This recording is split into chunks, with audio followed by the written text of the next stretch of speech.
Assalamualaikum warahmatullahi wabarakatuh. Perkenalkan, nama saya Nabila Permatasari Laksono, 3 digit NIM akhir 049 dari Teknologi Rekayasa Otomasi tahun 2023. Di sini saya akan menampilkan simulasi grafik menghasilkan grafik dari model motor DC yang bertujuan untuk mengetahui pemodelan dari motor DC, mengetahui parameter yang mempengaruhi kecepatan dari motor DC, dan mengetahui respon sistem dari motor DC. Jadi di sini dimulai pada rangkaian motor DC.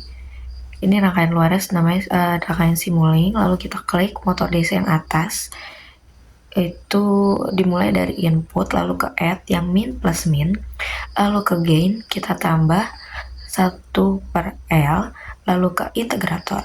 Dari add ke gain kemudian menuju output speed yang akan menghasilkan keluarannya berupa grafik. Lalu untuk menghasilkan torsi itu kita dari K1 ke add, lalu ke gain inersia, lalu ke integrator, lalu ke bawah damping ini ya, lalu ke output torsi yang ada di scope tulisan torsi ini yang akan mengeluarkan hasilnya dalam bentuk grafik. Lalu untuk menghasilkan dari grafik ini, inputnya kita ganti konstan dan kita tambah angkanya menjadi 12. Lalu sebelum running programnya itu kita tambah source code di script dulu.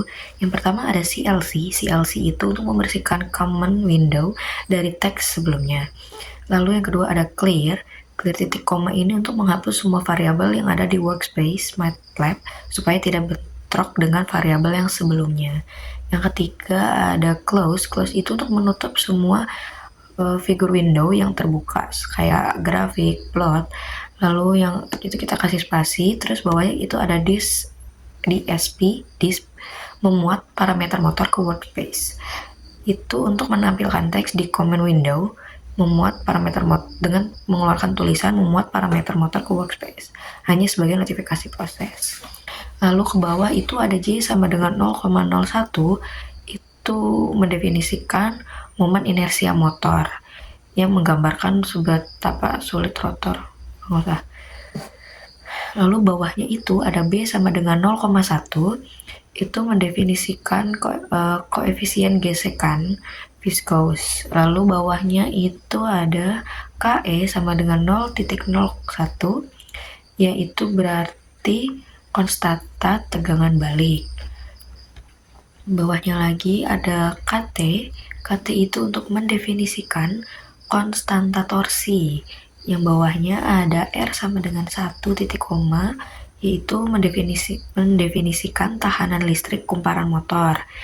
Yang bawahnya lagi yang L sama dengan 0,5, itu untuk mendefinisikan induktansi lilitan motor.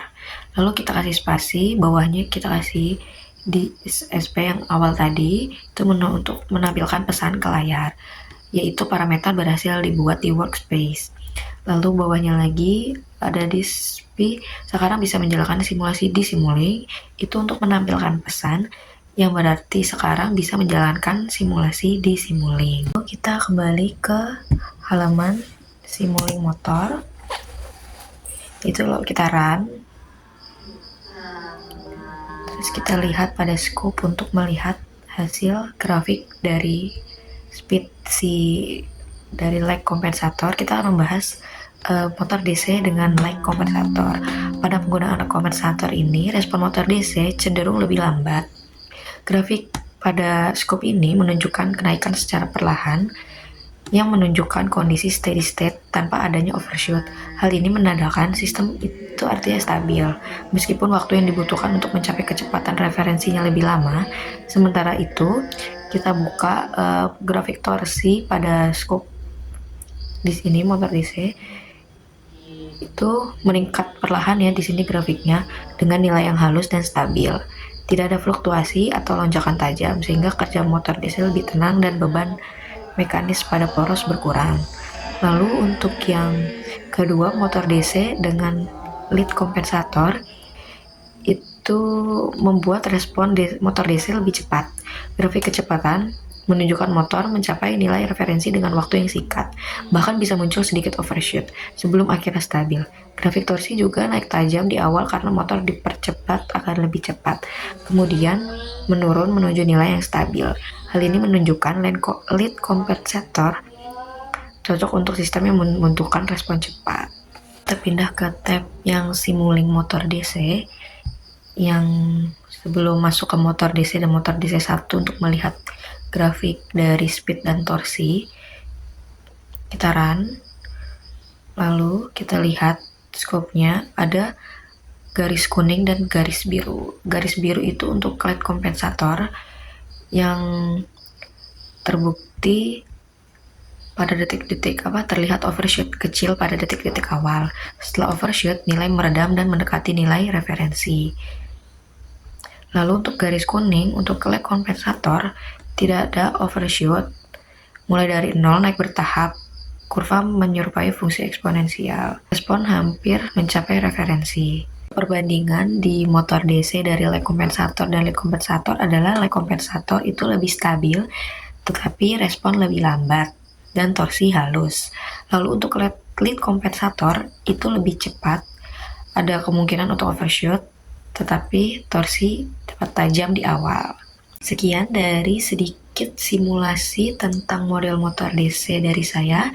Mohon maaf jika ada kesalahan dalam simulasinya atau perkataan dan kalimat saya. Sampai jumpa di video saya selanjutnya.